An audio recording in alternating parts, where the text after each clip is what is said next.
प्यारे बच्चों, आज इंटरमीडिएट बोर्ड परीक्षा रसायन विज्ञान इंटरमीडिएट बोर्ड परीक्षा रसायन विज्ञान 2019 का सेट लेके मैं आया हूँ। Set number 4। सेट कोड है FN। इसका जो बताया जा रहा है कि प्रश्न नंबर 1 में कह रहे हैं कि इस प्रश्न के प्रत्येक खंड में 4 विकल्प दिए गए हैं। सही विकल्प चुनकर उसे अपनी अभ्यास पुस्तिका पर लिखना है। देखिए, काका जो पहला क्वेश्चन कह रहा है कि फ्रैंकल तथा साटकी दोष प्रदर्शित करने वाला यौगिक।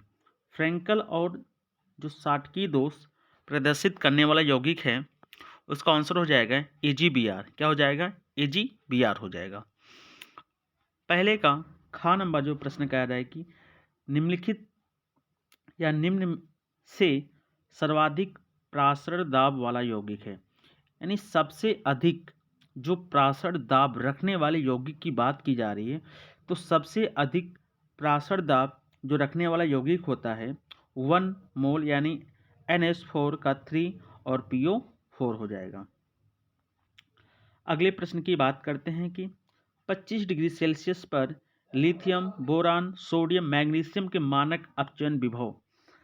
इनके मानक अपचयन विभव क्रमशः दिए गए हैं -3.05, -2.73 और -2.71, -2.37 वोल्ट हैं।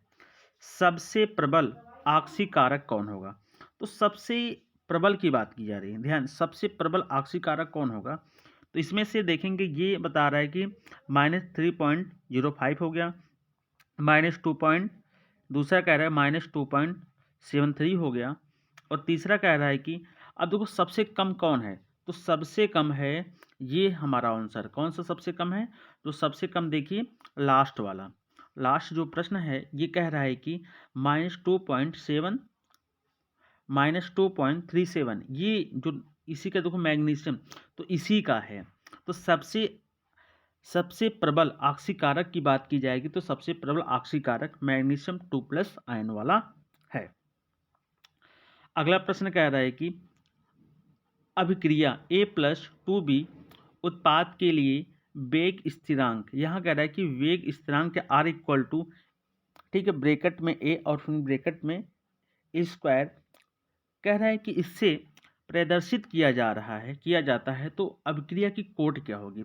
तो अभिक्रिया की कोट एक इसकी हो जाएगी और 2 इसकी, तो अभिक्रिया कोट कितनी हो जाएगी? तो अभिक्रिया कोट हो जाएगी 3। ठीक है, तो हम अगले प्रश्न में इसका जो अंगा का जो पहले का अंगा वाला प्रश्न कह रहा है कि एमिनो का जलीय विलयन होता है। तो एमिनो का जलीय विलयन कौन सा होता है? तो एमिनो का जो जलीय विलयन होता है वो क्षारीय, कैसा होता है? क्षारीय होता है। ठीक है, अब पहले का जो 4 नंबर जो प्रश्न कह रहा है कि दूध में उपस्थित जो शर्करा होता है, दूध में कौन सा शर्करा होता है? तो कौन सा हो जाएगा? लैक्टोस। क्या हो जाएगा? लैक्टोस शर्करा हो जाएगा। अब देखिए दूसरे का प्रश्न, दूसरे का जो का वाला प्रश्न क्या कह रहा है कि 58.5 ग्राम 58.5 ग्राम NaCl में 58.5 ग्राम NaCl में इकाई सेलों की संख्या ज्ञात करना है। क्या इकाई सेलों की संख्या ज्ञात करना है? तो सबसे पहले हम लोग क्या करेंगे कि NaCl का क्या निकालेंगे? आणविक द्रव्यमान निकालेंगे। जब इनका निकाल लेंगे तो Na का होता है 23 और क्लोरीन का होता है 17.5।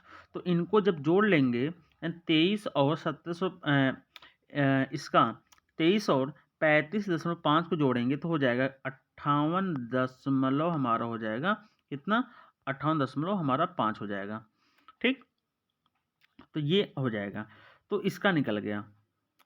अब 58.5 ग्राम NaCl में अणुओं की संख्या निकालना, लेकिन 58.5 ग्राम में क्या निकालना है, अणुओं की संख्या निकालना है। तो यहाँ से देखेंगे जो हमारा हो जाएगा NaCl का जो द्रव्यमान है, ठीक है, जो NaCl का क्या है, द्रव्यमान है, और गुणे हम लोग क्या कर लेंगे, आणविक अवगाद्रो संख्या, अब बटे कर लेंगे NaCl का आणविक द्रव्यमान निकाल लेंगे। जब हम लोग इसका आणविक द्रव्यमान निकालेंगे तो यहाँ पे 58.5 और इसका हो जाएगा 58.5 गुणे जो 6.023 इंटू 10 की पावर क्या होगा, 23 हो गया। जब इसको हम लोग क्या करें, डिवाइड कर देंगे तो हमारा निकलेगा, तो इसका जो आंसर आ जाएगा हमारे ये आ जाएगा, कितना आंसर आ जाएगा, भाग कर देंगे सारे आंसर कर, ये देखो कट जाएगा। जब ये 5805 हर से अंश कट जाएगा, जब ये कट जाएगा, ठीक है, जब ये हमारा पूरा क्या हो रहा है कि 58.5 कट गया तो क्या बचा, 6.023 इंटू 10 की पावर 23, ये हमारा क्या हो गया, आंसर हो गया। ठीक, चलो ठीक, वो हो गया, सॉरी। अब इसमें क्या, इकाई श्लोक की संख्या निकालना था। अब इकाई श्लोक की संख्या निकाल लेते हैं। NaCl की जो संख्या होती है, ये कौन सा चालक होता है, तो इसमें क्या 4 से भाग देंगे। जब 4 से हम लोग भाग दे देंगे तो ध्यान देना, अणुओं की संख्या बटे क्या कर लेंगे, 4, वो अणुओं की संख्या हम निकाले बटे 4 कर लेंगे तो हमारा आ जाएगा 1.506 गुणित 10⁻23, हमारा क्या हो जाएगा, आंसर हो जाएगा।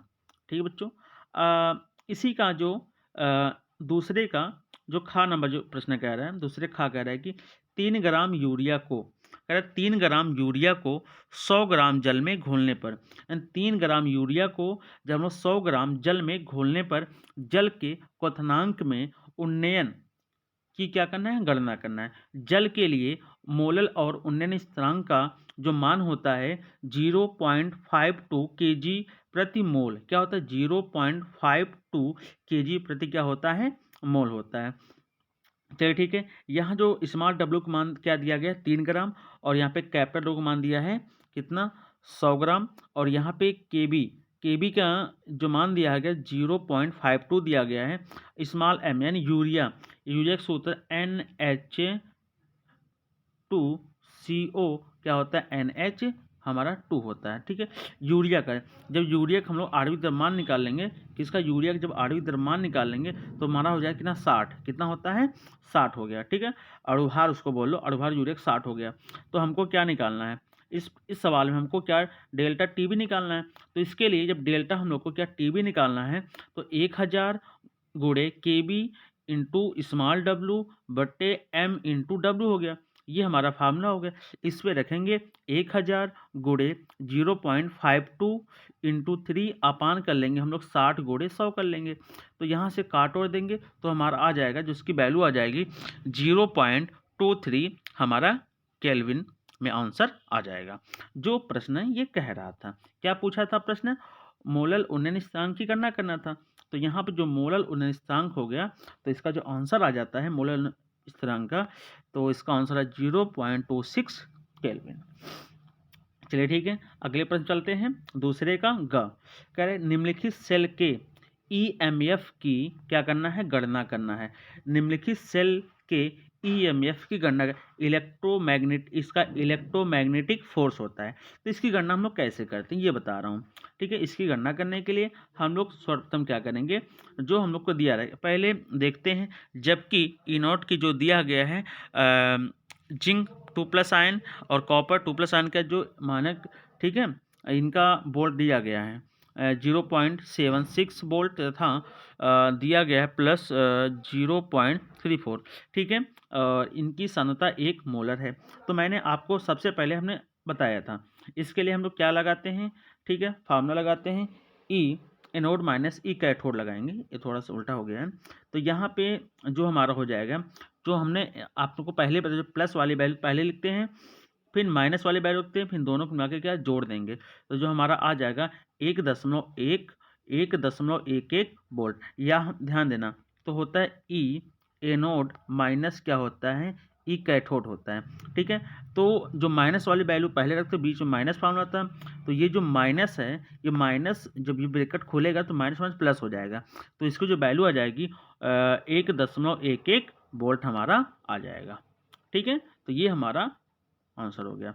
हम नेक्स्ट प्रश्न पर चलते हैं। कह रहा है कि टिंडल प्रभाव क्या है। टिंडल प्रभाव क्या है, इसका कारण तथा इसको प्रभावित करने वाले। टिंडल प्रभाव क्या है, कह रहा है कि इसका कारण और इसको प्रभावित करने वाले दो प्रमुख कारकों का उल्लेख करना है। देखिए, सबसे पहले हम बता रहे टिंडल प्रभाव क्या है। टिंडल एक वनस्पति वैज्ञानिक थे। उन्होंने पाया जब प्रकाश किरण वास्तविक विलयन से, ठीक है, गुजारा जाता है, जब प्रकाश को वास्तविक विलयन से गुजारा जाता है तो वे अदृश्य होते हैं। क्या होते हैं? अदृश्य होते हैं, जो मतलब दिखाई नहीं देते। परंतु जब इन्हीं प्रकाश किरण को कोलाइडी विलयन से क्या होता है, गुजारा जाता है, तो वे जो कोलाइडी इनके जो कण होते हैं वो क्या हम लोग को चमकते दिखाई देते हैं। इनके कहने का मतलब क्या है कि कह रहा है कि जब हम, ध्यान दीजिएगा, एक बार दोबारा इसको मैं एक्सप्लेन कर रहा हूँ। टिंडल एक वनस्पति वैज्ञानिक थे, मतलब जो टिंडल हैं एक वैज्ञानिक थे। इन्होंने बताया कि जब प्रकाश किरण को, ठीक है, हम लोग वास्तविक विलयन से मतलब निकालते हैं, प्रकाश किरण को निकालते हैं, तो वो हमको दिखाई नहीं देती है। परंतु जब इन्हीं प्रकाश किरण को जब हम लोग क्या करते हैं कि कोलाइडी विलयन से गुजारते हैं तो इनके कण चमकते हुए दिखाई देते हैं। तो कह रहा है कि तत्पश्चात टिंडल, ठीक है, टिंडल में एक प्रकाश किरण पुंज उत्तल लेंस, ठीक है, उत्तल लेंस गुजरते हुए कोलाइडी विलयन में क्या प्रवाहित कराया है, जिससे उन्होंने पाया कि, उन्होंने ऐसा कराया था, उनसे पाया कि प्रकाश का जो रास्ता पथ, एक रास्ता होता है, एक संकुल, ठीक, शंकु मतलब जो ऐसे जो शंकु बना होता है, इसको बता रहे हैं, एक शंकु के आकार का होता है। तो इसी को, ठीक है, टिंडल या टिंडल शंकु या टिंडल कोन भी कहते हैं। आप लोग इसको समझ गए होंगे कि ये क्या क्या होता है। ठीक है, आप लोग समझ गए होंगे कि ये कैसे होता है, इसका प्रोसेस क्या है।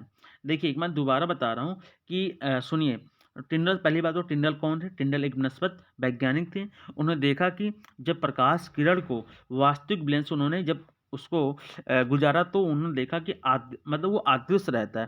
परंतु जब इन्हीं प्रकाश किरण को हमने कोलाइडी विलयन से गुजारा तो इनके कण चमकते हुए दिखाई दिए।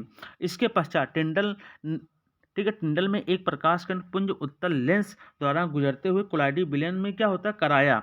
तो उन्होंने पाया कि प्रकाश का जो पथ होता है वो क्या होता है, शंकु के आकार का हो जाता है, जिसे टिंडल शंकु या टिंडल कोन भी कहते हैं। तो यही आपका है। हम लोग नेक्स्ट पे चलते हैं।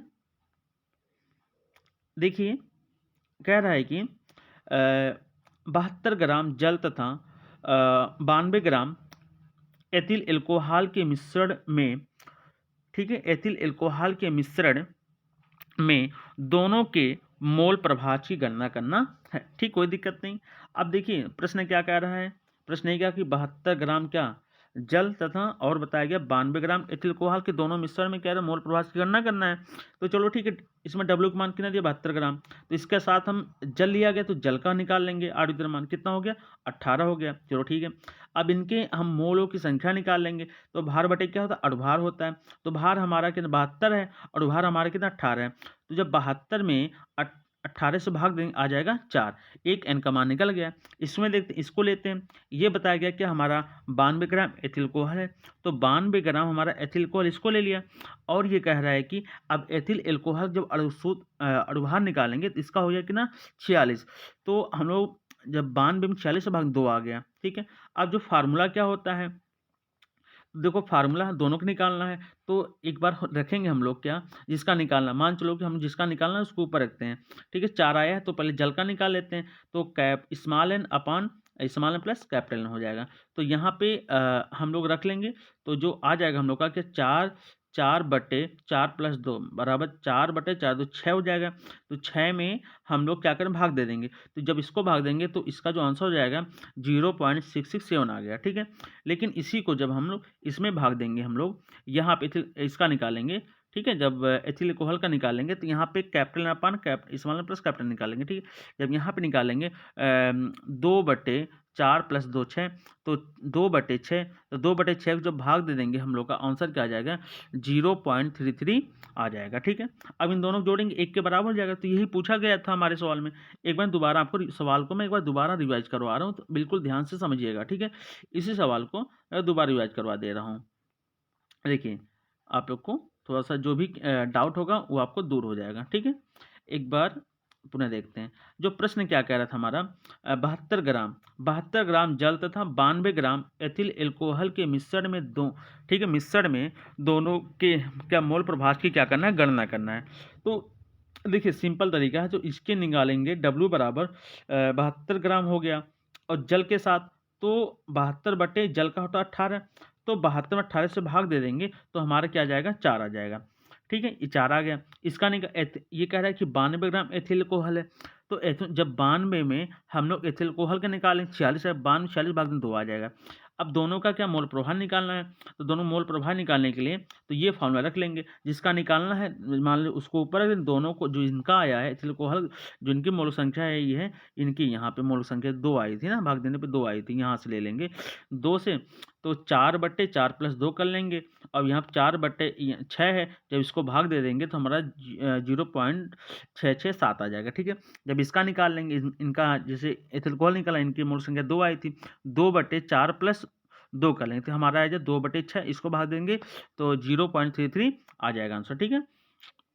अब देखिए अगला प्रश्न कह रहा है ईंधन सेल क्या होते हैं। हाइड्रोजन ऑक्सीजन ईंधन सेल का मतलब संक्षेप में क्या करना, व्याख्या करना है, ठीक है। अब यहाँ पे सेल की बात कर रहा है। सेल ऐसे मतलब ऐसे सेल में विद्युत ऊर्जा का उत्पादन ईंधन गैसों, कह रहा है कि ऐसे सेल में जो विद्युत ऊर्जा का उत्पादन करते हैं ईंधन गैसों, जैसे कह रहा है H2CO CH4 हैं इत्यादि के दहन में किया जाता है। और कह रहा है कि रासायनिक ऊर्जा को, यानी कि रासायनिक ऊर्जा को विद्युत ऊर्जा में, हम जो रासायनिक ऊर्जा को विद्युत ऊर्जा में, ठीक है, कह रहा है कि करने की जो पारंपरिक जो हमारी जो विधि है में ईंधन के दहन से प्राप्त उष्मा से भाप बनाई जाती है, जिसकी सहायता से जनरेटर की टरबाइन क्या करते हैं, घुमाते हैं, विद्युत उत्पादन करते हैं। किंतु इस विधि से विद्युत उत्पादन की जो दक्षता होती है लगभग कह रहा है कि कितनी होती है 40% होती है। अब यहाँ पे देखिए ये हमारा क्या बन गया, ईंधन सेल बन गया। ईंधन सेल जब इसको बना लेंगे आप लोग ईंधन सेल, तो यहाँ पे हम लोग सारे प्रोसेस करेंगे। यहाँ से H2 हो गया, यहाँ से O2 हो गया, तो यहाँ से ध्यान दीजिए जो प्रोसेस होता है इसी में सब लोग भर देते हैं। और इसके बाद यहाँ से हमारा क्या, यहाँ ईंधन जा कह रहा है कि O2 ईंधन सेल हो गया, और यहाँ से जो पानी होता है सारी चीज़ें निकलती रहती हैं, ठीक। यही आपका ईंधन सेल का चित्र है। और देखिए जो अगला प्रश्न कह रहा है कि अगले प्रश्न की बात करते हैं। कह रहा है ईंधन सेल विभिन्न प्रकार के होते हैं, ठीक है। कह रहा है कि ईंधन सेल विभिन्न प्रकार के होते हैं, परंतु सर्वाधिक, ठीक है, सर्वाधिक प्रयुक्त होने वाली जो गैस कह रहा है H2, O2 ईंधन सेल है। ईंधन सेलों की जो संरचना इस प्रकार बनाई जाती है कि वे पदार्थ जिनका इलेक्ट्रोड पर ऑक्सीकरण व अपचयन होता है वे सेल संग्रहित किए जाते हैं। बस हो गया इनका। अब इसके बाद कह रहा है कि टिप्पणी लिखना है हम लोग को। टिप्पणी क्या लिखना है मैं वो बता रहा हूँ कि निम्नलिखित पर हम लोग को कह रहा है कि निम्नलिखित पर संक्षिप्त टिप्पणी देना है। अब टिप्पणी कैसे देंगे मैं ये आपको बता रहा हूँ। देखिए सौर संख्या क्या होता है, जिगमांडी ने कह रहा है कि क्या, ठीक है, जिगमांडी ने किसी रच्छी कोलाइड की रक्षण क्षमता ज्ञात करने के लिए एक संख्या बताई जिसे सौर संख्या कहते हैं। जिसे क्या बोलते हैं, सौर संख्या कहते हैं। या ऐसे कहते हैं मिलीग्राम में क्षारीय कोलाइडी, यानी कोलाइड की वह मात्रा जो, ठीक है, 10 ml सोने के कोलाइडी विलयन की 10% NaCl का 1 मोल विलयन से रक्षा करता है, उसी को हम लोग क्या बोलते हैं, सौर संख्या बोलते हैं। तो सौर संख्या की आपकी ये परिभाषा हो गई। अब देखो यहाँ पर स्व उत्प्रेरण क्या होता है। जब किसी अभिक्रिया में बना उत्पाद, क्या? जब किसी अभिक्रिया में बना उत्पाद ही स्वयं उत्प्रेरक का कार्य करने लगे, उसे स्व उत्प्रेरक कहते हैं। इस घटना को स्व उत्प्रेरण कहते हैं। ठीक है, क्या बोलते हैं? स्व उत्प्रेरण कहते हैं। तो ये हमारा हो गया। इसके बाद जो हमारा अगला प्रश्न है कि चौथे का जो कह रहा है कि संक्रमण तत्वों से आप क्या समझते हैं? क्या संक्रमण तत्वों से आप क्या समझते हैं? इनके द्वारा अंतराकाशी यौगिक तथा रंगीन आयन बनाने को स्पष्ट कीजिए। देखो, संक्रमण तत्व क्या होते हैं? वे तत्व जिनके अंतिम इलेक्ट्रॉन n-1 d उपकोष में प्रवेश करता है, डी ब्लॉक के तत्व कहलाते हैं। अधिकांश संक्रमण जो धातुएं हैं, इसीलिए इन्हीं को संक्रमण तत्व कहते हैं, या आप कह सकते हैं डी ब्लॉक तत्व को संक्रमण तत्व कहते हैं। अब देखो, अंतराकाशी यौगिक क्या होते हैं, बताया क्या? कई संक्रमण धातुएं अंतराकाशी हाइड्राइड, ठीक है, ठीक है, ठीक है, आदि बनाती हैं। इन यौगिकों में छोटे हाइड्रोजन परमाणु, कार्बन परमाणु आदि संक्रमण धातुओं के जालक में, ठीक है, ठीक है, वास करते हैं। संक्रमण धातुओं के अंतराकाशी, ठीक है, हाइड्राइडों में हाइड्रोजन परमाणु बहुत छोटे होने के कारण विकृतियां, यानी इनकी जो विकृत किए बगैर धातु जालक को भेद कर उसमें प्रवेश कर जाते हैं। धातु हाइड्राइड का जो घनत्व होता है, धातु के घनत्व से कम होते हैं। इन्हीं हाइड्राइड को किसी एक निश्चित रासायनिक सूत्र के सहायता से प्रदर्शित नहीं किया जा सकता। ठीक है, अब जो हमारा अगला प्रश्न कह रहा है बच्चों, इसको बहुत अच्छी तरह समझिए कि रंगीन आयन व, ठीक है, यौगिक बनाने की जो इनकी प्रवृत्ति कैसी होती है। हम इनके बारे में बात करें कि इनकी जो कैसे रंगीन आयन यौगिक कैसे बनाते हैं।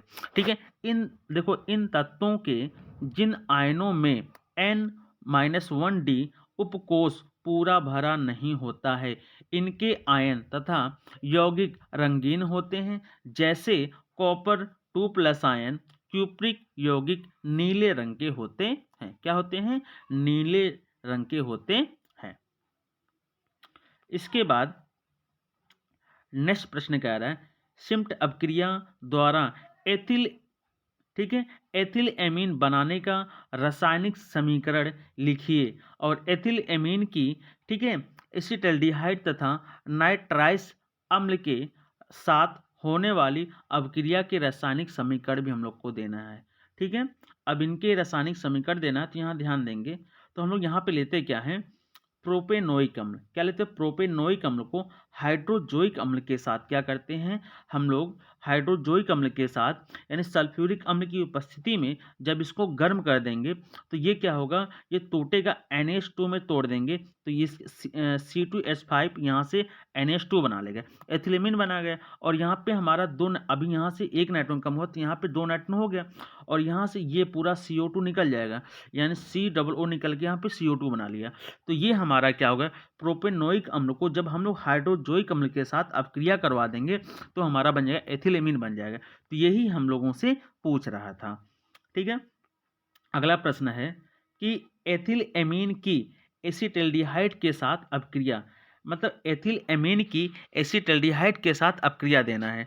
तो हमारा ये हो गया, एथिल एमीन को जब हम लोग एसिटल्डिहाइड से अपक्रिया दे देंगे तो क्या होगा? सिप क्षारक, क्या बन जाएगा? सिप क्षारक, और हमारा सह उत्पाद में सहमंद जल बन जाएगा। ठीक है, अब नेक्स्ट कह रहा है कि एथिल एमीन की, कह रहा है कि एथिल एमीन की नाइट्रस अम्ल के साथ अपक्रिया देना है। यानी एथिल एमीन की नाइट्रस अम्ल के साथ हम लोग कैसे अपक्रिया देंगे, मैं ये आपको बता रहा हूँ कि एथिल एमीन को नाइट्रस अम्ल के साथ अपक्रिया कैसे देंगे। तो ये हमारा क्या हो? एथिल एमीन हो गया।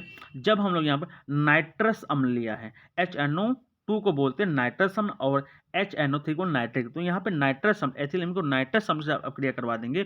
तो यहाँ पे ध्यान देना, तो जो बताया जा रहा है कि ये हमारा हो गया एथिलेमिन, तो यहाँ से हम लेंगे C2H5, यहाँ से OH एक को ले लेंगे और H ले लेंगे, तो यहाँ से एथिल एल्कोहल बन गया और नाइट्रोजन गैस बन गई और यहाँ पे जल बन गया।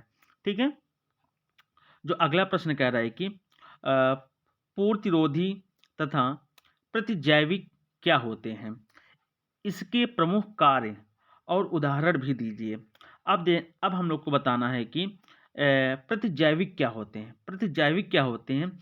वे रासायनिक पदार्थ, यानी वे रासायनिक पदार्थ जो कम, यानी वे रासायनिक पदार्थ जो कम सांद्रता से ठीक सूक्ष्म जीवों के ठीक है उपापचयी प्रक्रमों में अवरोध उत्पन्न करके उनकी वृद्धि को रोकते हैं। क्या करते हैं? उनकी वृद्धि को रोकते हैं अथवा उनका विनाश करते हैं। वो क्या होते हैं?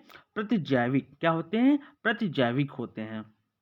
अब इसके बाद कह रहा है कि प्राकृतिक प्रतिजैविक जैसे पेनिसिलिन हो गया, इसका उपयोग ठीक है अमोनिया, ठीक है बायोड्री, ये कह रहा है कि अमोनिया गले के दर्द आदि के उपचार में भी किए जाते हैं।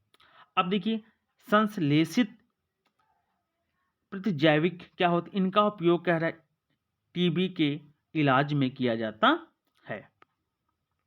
देखिए अब प्रश्न कह रहा है कि 5 का जो का हमारा जो प्रश्न ये क्या कह रहा है, बच्चों आप लोग इसके नोट्स बनाते रहिए, जहाँ भी कोई समस्या आए आप उसको बताते रहिए। देखिए धीरे धीरे हम लोग प्रैक्टिस करते रहेंगे और इसी के साथ हम लोग आगे बढ़ते रहेंगे। अगर ठीक है तो आप लोग जरूर नोट्स को बनाते रहिए। ये कह रहा है कि 5 का जो प्रश्न नंबर 5 का जो का कह रहा है कि ठीक है प्रथम कोट की अपक्रिया के वेग स्थिरांक की इकाई ज्ञात कीजिए। एक प्रथम कोट की अपक्रिया 100 सेकंड में 50% ठीक है संपन्न होती है। अभिक्रिया का वेग स्थिरांक ज्ञात कीजिए। अभिक्रिया का वेग स्थिरांक हम लोग को ज्ञात करना है। चलिए ठीक है, मैं यहाँ बता रहा हूँ प्रथम कोट की अपक्रिया के लिए। देखिए प्रथम कोट की अपक्रिया के लिए यहाँ पे टी है 100 सेकेंड, ए की वैल्यू कितना दिया गया है 100 और ए माइनस की वैल्यू 50 है। तो ठीक है, जो हम लोग फार्मूला क्या पढ़े हैं, फार्मूला पढ़े हैं यानी के इक्वल टू हमारा हो जाएगा 2.303 अपॉन टी हो जाए log 10 ए अपॉन ए माइनस एक्स हो जाएगा। ठीक है, अब इसको निकाल लेंगे हम लोग, के की जो वैल्यू निकाल लेंगे 2.303 अपान 100 log 10 यहाँ पे 100/50 हो जाएगा। 50 कम 100 2 आ गया। इसको हम चाहे इसको भाग दे सकते हैं या तो log 2 की वैल्यू हम लोग को पता है log 2 की वैल्यू 0.3010 होता है। अब इनको गुणा करके 100 से भाग दे देंगे।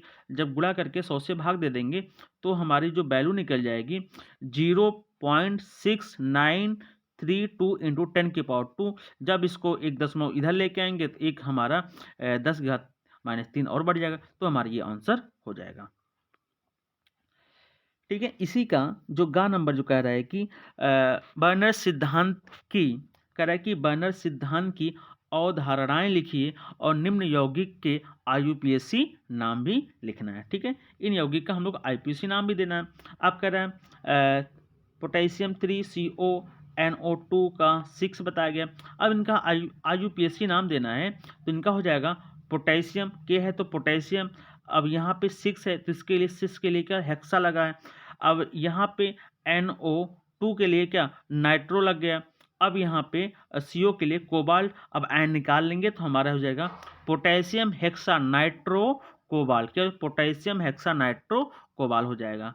ठीक है, अब जो सेकंड कह रहा है, जो सेकंड हम लोग को है कि Fe4 ठीक है Fe4 FeCN6 का यहाँ थ्राइस लगा है। ठीक है, अब यहाँ पे लिख देंगे इसका नाम हो जाएगा पहले 3N तो 3N हेक्सा, देखिए 6 तो हेक्सा साइनो हो जाएगा फेरेट 2 आयन। ठीक है, अब देखिए कह रहा है कि हेलो एल्केन की किसी प्रतिस्थापन अभिक्रिया की क्रियाविधि लिखिए। कह रहा है कि हेलो एल्केन की किसी प्रतिस्थापन अपक्रिया की क्रियाविधि लिखिए तथा क्लोरोबेंजीन से DDT बनाने का रासायनिक समीकरण भी लिखना है। ठीक है, इनका रासायनिक समीकरण भी लिखना है। तो यहाँ पे ध्यान देंगे, नाभिक स्नेही प्रतिस्थापन अभिक्रिया।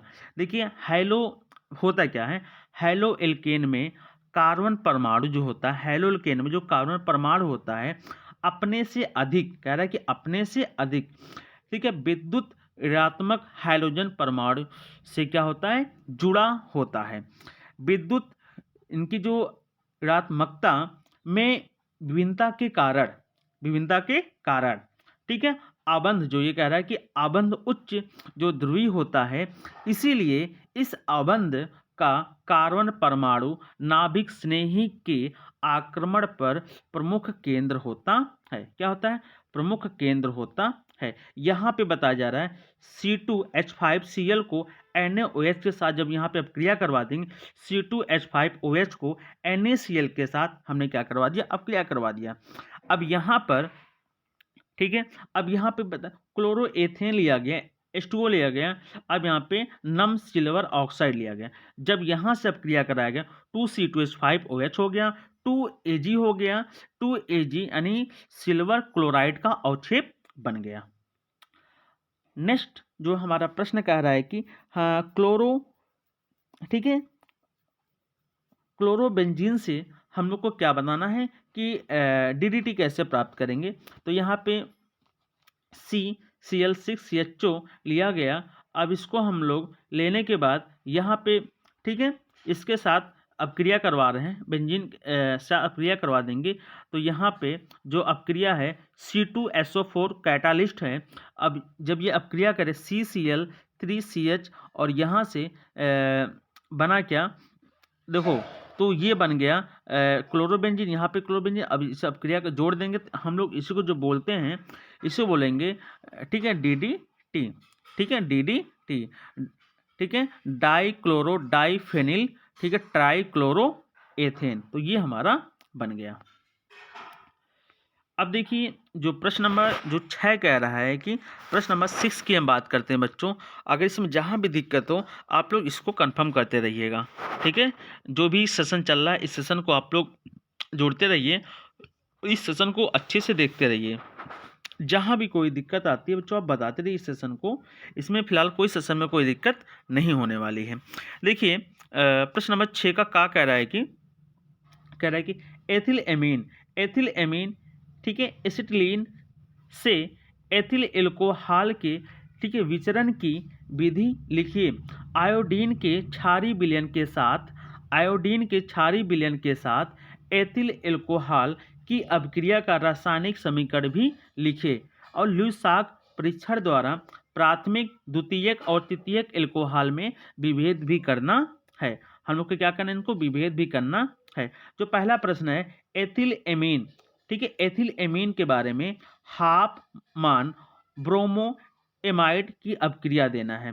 तो यहाँ पे ले लेंगे CH3CH2CO NH2 को Br2 और KOH का अभिक्रिया दे देंगे। तो हमारा क्या बन जाएगा, एथिल एमीन बन जाएगा, KBr बन जाएगा, K2CO3 बन जाएगा और हमारा क्या बन जाएगा, जल बन जाएगा। जो अगला प्रश्न इसी का कह रहा है कि नाइट्रोएथेन के द्वारा, ठीक, नाइट्रोएथेन के द्वारा करवाना है। तो यहाँ पे नाइट्रोएथेन लिया गया, इनका हम लोग अपचयन करवा देंगे एसएन या HCl के साथ। तो क्या एथिल एमीन और क्या बन गया, जल बन गया। नेक्स्ट जो प्रश्न है एथिल साइनाइड के द्वारा हम करवा देंगे, किसके साथ, मेथिल साइनाइड के द्वारा करवा देंगे। CH3CN को 4H के साथ क्रिया करवा देंगे। इसके बाद C2H5NH2 हमारा बन जाएगा। देखो ल्यूसाक परीक्षण क्या होता है, एल्कोहल की क्रिया सांद्र HCl से कराने पर, ठीक है, एल्किल क्लोराइड क्या बनाता है, एल्किल क्लोराइड बनाता है। तो यहाँ पे ROH ले लिया, HCl ले लिया, जब इसके क्रिया कर RCl बन गया और क्या बन गया, हमारा जल बन गया। इसके बाद, ठीक, इसी को कह रहा है कि निर्जल ZnCl2 या HCl के मिश्रण को ल्यूसाक परीक्षण, ठीक है, या अभिकर्मक कहते हैं। क्या कहते हैं, अभिकर्मक कहते हैं, ठीक है, अभिकर्मक कहते हैं। प्राथमिक, द्वितीयक और तृतीयक एल्कोहल में विभेद का लुईसाक जो परीक्षण इस तथ्य पर आधारित है। अब देखिए, जो हम अगला प्रश्न कह रहे हैं कि साधारण ताप पर एल्कोहल में, ठीक है, लुईसाक अभिकर्मक मिलाने पर अभिक्रिया की जो अभिक्रिया आदि कह रहा है कि अभिक्रिया आदि 20 से 30 सेकंड में आरंभ होते हैं। ठीक है, 20 से 30 सेकंड में क्या होते हैं, आरंभ होते हैं। नेक्स्ट कह रहा है कि यदि एल्कोहल में लुईसाक अभिकर्मक मिला दिया जाए, अभिक्रिया को आरंभ होने में 4 से 5 मिनट लगते हैं, तो द्वितीय एल्कोहल होगा। कह रहा है कि यदि 20 से 30 सेकंड होता है तो तृतीय एल्कोहल होगा, 4 से 5 मिनट लगता है तो यह द्वितीय एल्कोहल होगा। ठीक है, अगला बच्चों प्रश्न है इसी का, कह रहा है इसी का अगला, यदि साधारण ताप पर एल्कोहल में जो लुईसाक अभिकर्मक मिलाने पर कोई परिवर्तन नहीं होता है तो क्या हो गया, वो हमारा होगा प्राथमिक एल्कोहल होगा। ठीक है, अब इसी का जो खा नंबर जो हमारा प्रश्न कह रहा है कि खा नंबर प्रश्न आप लोग बच्चे बने रहिए। अगर इसमें कोई भी दिक्कत हो आप कमेंट बॉक्स में आप बताते रहिएगा। फिलहाल मैं आपको कोई भी समस्या नहीं होने देंगे। ठीक है, अब इसी का जो प्रश्न खा कह रहा है कि क्या होता है जब ठीक है, केवल रासायनिक समीकरण हम लोग को देना। ऐसे प्रश्न बोर्ड में, ये जो प्रश्न है मतलब बोर्ड में प्रश्न मान चलो जरूरी नहीं कि आपका हो सकता है क्वेश्चन रिपीट भी हो सकता है। आप जरूर इसको लिखते रहिएगा और पढ़ते रहिए, वीडियो को पुश करते देखते रहिए बच्चों। जहाँ भी कोई दिक्कत हो आप उसको बताते रहिए। ठीक है, अब देखिए क्या बता रहा हूँ को, फार्मेल्डिहाइड को जब हम लोग फार्मेल्डिहाइड को 50 डिग्री सेल्सियस यानी 50% एल्कोहल के साथ गर्म करेंगे। जब हम लोग फार्मेल्डिहाइड को 150 यानी जब हम लोग फार्मेल्डिहाइड को 50% NaOH के साथ गर्म करेंगे तो यहाँ पे ध्यान है 2HCHO ले लेंगे। इसके बाद NaOH के साथ जब हम लोग इसको क्या कर देंगे कि अपक्रिया करवा देंगे तो यहाँ पे CH3OH और HCOO Na हो जाएगा। तो यानी इसका नाम एथिल एल्कोहल है और इसका नाम सोडियम फार्मेट होता है। अगला है जो हम लोग का प्रश्न है, एसिटल्डिहाइड को तनु NaOH और आयोडीन I2 के साथ गर्म करते हैं तो यहाँ पे हो गया एसिटल्डिहाइड, यहाँ पे एसिटल्डिहाइड हो गया 3I2 और 4NO, ये बैलेंस करने वाली बात है।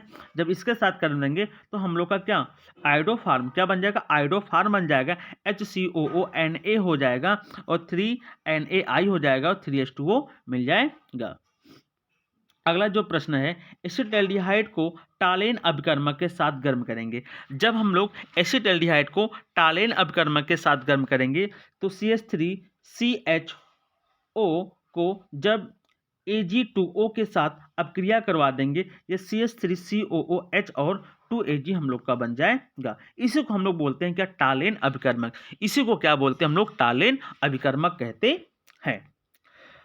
देखो बच्चों, हमारा अगला जो प्रश्न है इसी का कह रहा है कि एसीटोन की क्रिया KOH यानी पोटेशियम हाइड्रोक्साइड, क्या बोलते हैं, पोटेशियम हाइड्रोक्साइड की उपस्थिति में क्लोरोफार्म से करते हैं।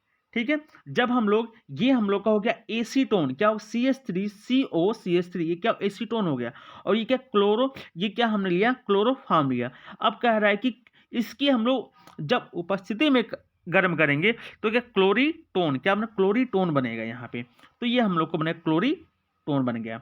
अब देखिए इसी का जो अगला प्रश्न है, ऑक्सैलिक अम्ल को फिनॉल के साथ गर्म करेंगे। देखिए कैसे प्राप्त करेंगे बच्चों, आप लोग को बताना है कि केवल रासायनिक समीकरण दीजिए। केवल हम लोग को रासायनिक समीकरण के माध्यम से बताना है कि हम लोग इसको कैसे बनाएंगे। जब हम लोग ठीक है एसिटिक अम्ल को ठीक है कैल्शियम ऑक्साइड के साथ जब इसको गर्म करेंगे तो यहाँ पे CH3CO का ट्वाइस और Ca बन जाएगा। जब इसी का हम लोग क्या करेंगे, शुष्क आसवन करवाएंगे। जब इसी को हम लोग शुष्क आसवन करवाएंगे तो ये बन जाएगा, क्या बन जाएगा क्या पूछा था हम लोग को? बनाना था एसीटोन, तो बनाना था हम लोग को एसी CH3CO CH3 बन जाएगा। अब देखिए फिनाल से कह रहा है कि फिनाल से हम लोग को, ठीक है, हम लोग को क्या फिनाल से क्या बनाना है, इसको ध्यान दो। फिनाल से सैलिसिलिक एसिटाल्डिहाइड बनाना है। जब फिनाल ले लेंगे और क्लोरोफॉर्म ले लेंगे और NaOH के साथ अब क्रिया करवा देंगे तो हम लोग को तो ठीक है, सैलिसिलिक एल्डिहाइड हम लोग को बन जाएगा। हम लोगों का अगला जो प्रश्न है फॉर्मेल्डिहाइड से, अगला जो प्रश्न है फॉर्मेल्डिहाइड से हेक्सा मेथिलीन टेट्राएमीन, फॉर्मेल्डिहाइड से हेक्सा मेथिलीन टेट्राएमीन कैसे बनाएंगे? तो ठीक है, हम लोग यहाँ पे फॉर्मेल्डिहाइड ले लिया, क्या ले लिया, इसमें ध्यान देना, हम लोगों ने फॉर्मेल्डिहाइड ले लिया और यहाँ पे NH अमोनिया ले लिया, तो यहाँ पे बन गया हेक्सा मेथिलीन और टेट्राएमीन बन गया और यहाँ पर जल बन गया। देखिए जो अगला प्रश्न है एसीटोन से एसीटेमाइड कैसे प्राप्त करेंगे, एसीटोन से एसीटेमाइड कैसे प्राप्त करेंगे? ये हमारा एसीटोन हो गया जिसका फार्मूला होता है CH3COCH3 होता है। जब हम लोग इसको K2Cr2O7 और प्लस H2SO4 के साथ जब हम लोग इसकी अपक्रिया करवा देंगे तो मिलेगा CH3COOH मिलेगा और यहाँ पे NH3 जो यहाँ पे हम लोग को CH3COO NH4 का जब हम आसवन करवा देंगे CH3CO NH2 और यहाँ पे साथ में हम लोग को जल मिल जाएगा। अब देखिए इसी का जो हम लोग का नेक्स्ट प्रश्न है पांचवा, बेंजल्डिहाइड से, ठीक है, बेंजल्डिहाइड से सिनेमिक एसिड कैसे बनाएंगे? तो ये जो हमारा प्रश्न हो गया ये क्या बेंजल्डिहाइड हो गया, क्या बेंजल्डिहाइड हो गया CH3CO और हमारा ये क्या CH3 है। जब इसका हम लोग निर्जलीकरण करवा देंगे तो यहाँ पे बनेगा C6H5CH डबल बॉन्ड CH और यहाँ पे COOH और CH3COOH मिल जाएगा। देखिए जो अगला प्रश्न कह रहा है इसी का, आर्क विधि के द्वारा नाइट्रिक अम्ल, कह रहा है कि आर्क विधि के द्वारा हम लोग क्या, आर्क विधि के द्वारा नाइट्रिक अम्ल के निर्माण का सचित्र हम लोग को व्याख्या करना है, ठीक है। और टिन धातु और आयोडीन को सांद्र HNO3 के साथ गर्म करने पर होने वाली जो अभिक्रिया के रासायनिक समीकरण भी देना है। देखिए बच्चों जो वर्कलैंड या आयोड विधि या आर्क विधि, हम लोग इसी को ध्यान देंगे। पहला जो हमारा स्टेप है, इस विधि में सर्वप्रथम नाइट्रोजन व, ठीक है, O2 की क्रिया कराने पर नाइट्रिक ऑक्साइड क्या बनता है, नाइट्रिक ऑक्साइड। तो यहाँ पे हम लेंगे N2 और यहाँ लेंगे O2, तो अब क्रिया करो 2NO हो जाएगा, नाइट्रिक क्या बन जाएगा, ऑक्साइड बन जाएगा। इसके बाद जो हमारा सेकेंड स्टेप है, स्टेप में दूसरा, प्राप्त नाइट्रिक ऑक्साइड का जो हमको प्राप्त हो रहा है, नाइट्रिक ऑक्साइड का ऑक्सीकरण कराने पर नाइट्रोजन डाइऑक्साइड में परिवर्तित हो जाता है। इस बार 2NO और क्या O2 के साथ अब क्रिया करो 2NO2 यानी नाइट्रोजन डाइऑक्साइड, क्या बनेगा, नाइट्रोजन डाइऑक्साइड मिल जाएगा। इसके बाद जो थर्ड स्टेप कह रहा है, इसी का जो स्टेप क्या है, थर्ड है, नाइट्रोजन डाइऑक्साइड का, नाइट्रोजन डाइऑक्साइड का जलीय अपघटन कराने पर, नाइट्रोजन डाइऑक्साइड का हम लोग को क्या कराना, जलीय अपघटन कराने पर नाइट्रिक अम्ल प्राप्त होता है। यहाँ पे हम लोगों ने 2NO2 और H2O के साथ जब यहाँ पे हम लोगों ने अपक्रिया करवा दिया 2N, देखो 2HNO3 बन गया और NO मिल गया, नाइट्रिक एसिड हम लोग को यहाँ पे प्राप्त हो गया, ठीक है। और देखिए इसकी मैं प्रोसेस में आप लोग को समझा रहा हूँ, छोटा करके मैं इसकी प्रोसेस आप लोग को समझा दे रहा हूँ पूरा।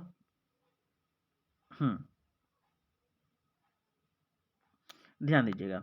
देखो हम लोग पहले स्टेप में करते क्या हैं, यहाँ जो आप लोग को दिख रहा है ये चीज़ जो आप लोग को क्या हो रहा है दिख रहा है, यहाँ से हम लोग नाइट्रोजन और ऑक्सीजन को इस यानी चैम्बर में भेजते हैं। तो इस चैम्बर में क्या होता है, इस चैम्बर में ये जो यानी जो नाइट्रोजन और ऑक्सीजन यानी NO में कन्वर्ट हो जाता है। तो यहाँ से इस चैम्बर में जब ये जाता है तो यहाँ से बॉयलर लगा होता है। जब बॉयलर से और यहाँ पे ऑक्सीजन पुनः मिलता है तो धीरे धीरे मतलब दोनों को यहाँ भी अपक्रिया होती है। इस चैम्बर में क्या होता है, NO बनता है और इस चैम्बर में यानी NO2 बनता है। NO2 धीरे धीरे इस के माध्यम से, इस नली के माध्यम से जाता है। जो हो रहा है, इस टावर में ऊपर से H2O गिराते हैं, ऊपर से H2O गिराते हैं जो यहाँ पे NO2 है। इसके बाद क्या होता है, इसमें जब जाता है तो ये धीरे धीरे क्या होता है कि धीरे धीरे HNO3 में कन्वर्ट होकर गिर जाता है। ठीक, यहाँ से NO गैस जो होती है बाहर निकलने लगती है। तो यही आपका क्या पूरा प्रोसेस था। ठीक है, ये आपका पूरा प्रोसेस था। इसके बाद इसकी जो क्रियाविधि को मैं आपको समझा रहा हूँ, इसकी क्रियाविधि क्या है, यानी HNO3 के निर्माण की वर्कलैंड आयन विधि क्या है। ठीक है, इसको मैं आपको बता रहा हूँ। देखिए, इस विधि में नाइट्रोजन और ऑक्सीजन के मिश्रण को, ठीक है, ब्लोजर की सहायता से विद्युत आर्क भट्ठी में भेजा जाता है, जहां 3000 डिग्री सेल्सियस ताप पर यह नाइट्रिक ऑक्साइड में परिवर्तित हो जाता है। प्राप्त नाइट्रिक ऑक्साइड को कूलर यानी बॉयलर के द्वारा इसको 150 डिग्री सेल्सियस ताप पर ठंडा कर लिया जाता है और NO को ऑक्सीकारक कक्ष में भेजा जाता है, जिससे NO का ऑक्सीकरण NO2 में हो जाता है।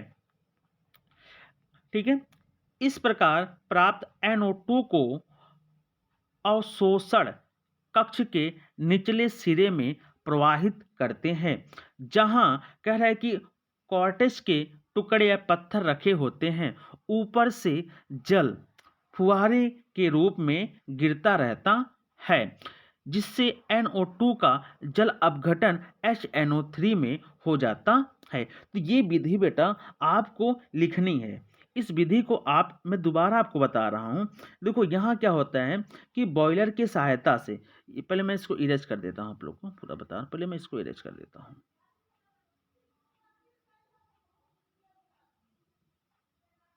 चलो, इसको पहले क्या करता हूँ, इरेज कर देता हूँ।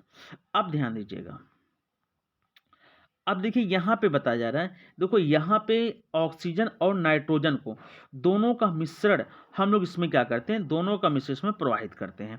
ठीक है, जब प्रवाहित करेंगे तो ये यहाँ पे नाइट्रोजन ऑक्सीजन क्रिया करके NO इस चैम्बर में हमारा बन जाता है। और इसके धीरे धीरे से क्या करते हैं, बॉयलर, यह बॉयलर के माध्यम में जब यहाँ पे आता है तो यहाँ पे क्या करता है, वह ठंडा होता है। बॉयलर में क्या होता है, 150 डिग्री सेल्सियस जब ठंडा हो जाता है, यहाँ पे 3000 डिग्री सेल्सियस ताप होता है। अब ये जब ठंडा करने के बाद ये धीरे धीरे क्या होता है, O2 के साथ क्रिया करके NO2 बना लेता है। जब यह NO2 बना लेता है तब क्या करते हैं हम लोग, यहाँ पर ऊपर से इसके यहाँ से क्या होता है, ये NO2 जो होता है इसमें इस नली के माध्यम से हमारा ऑक्सीकारक कक्ष में जाता है। जब ये ऑक्सीकारक कक्ष में जाता है, नीचे से ऐसे जाएगा ऑक्सीकारक कक्ष में। ठीक है, जब जाएगा तो यहाँ पे ध्यान देना, धीरे धीरे क्या ऊपर से क्या होते हैं, फुहारे के रूप में, इसमें फुहारे के रूप में हम लोग क्या पानी गिराते रहते हैं। जब पानी गिराते रहते हैं और कुछ यहाँ से NO भी जाता है, नहीं कन्वर्ट हो, NO भी चला जाता है।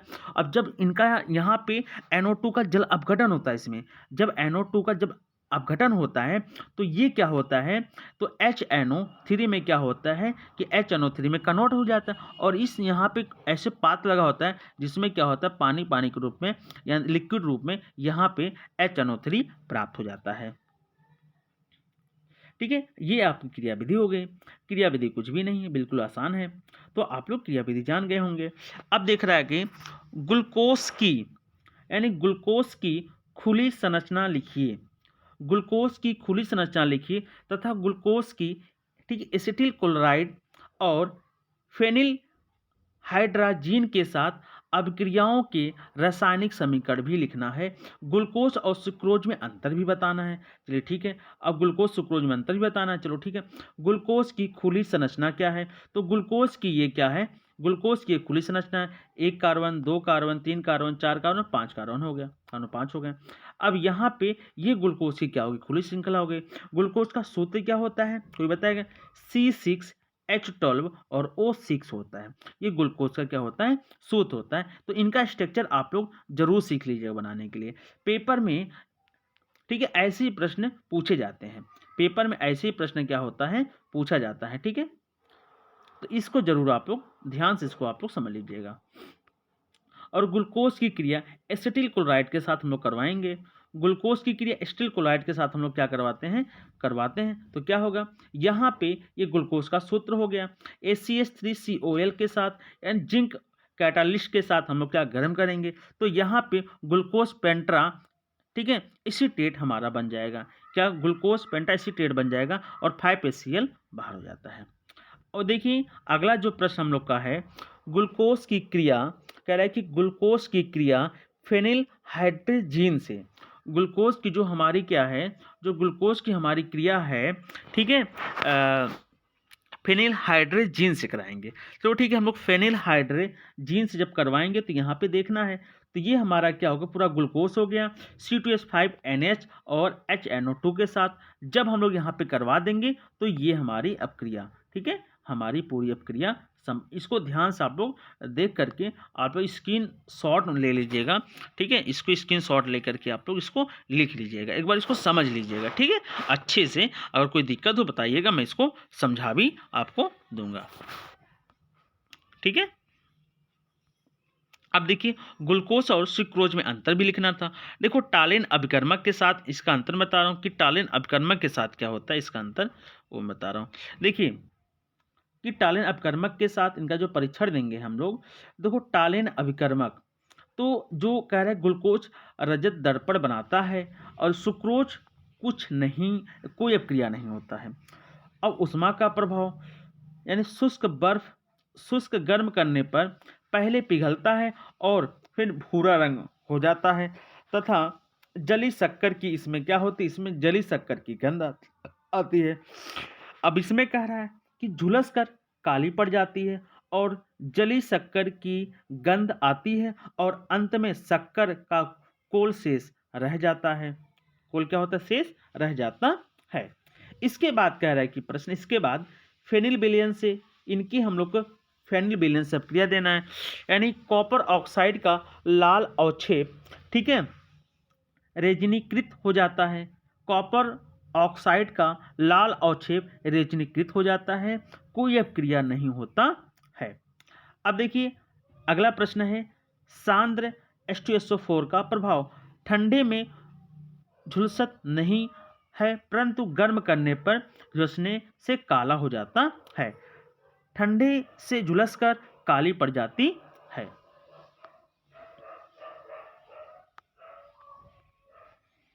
तो ये बच्चों आपका इस तरह से ये सारे प्रश्न आपके हो गए, ठीक है। एक बार हम सारे प्रश्नों को एक बार पढ़ते हैं, आप लोग धीरे धीरे पढ़ते रहेंगे, आप लोग स्क्रीनशॉट लेते रहिएगा।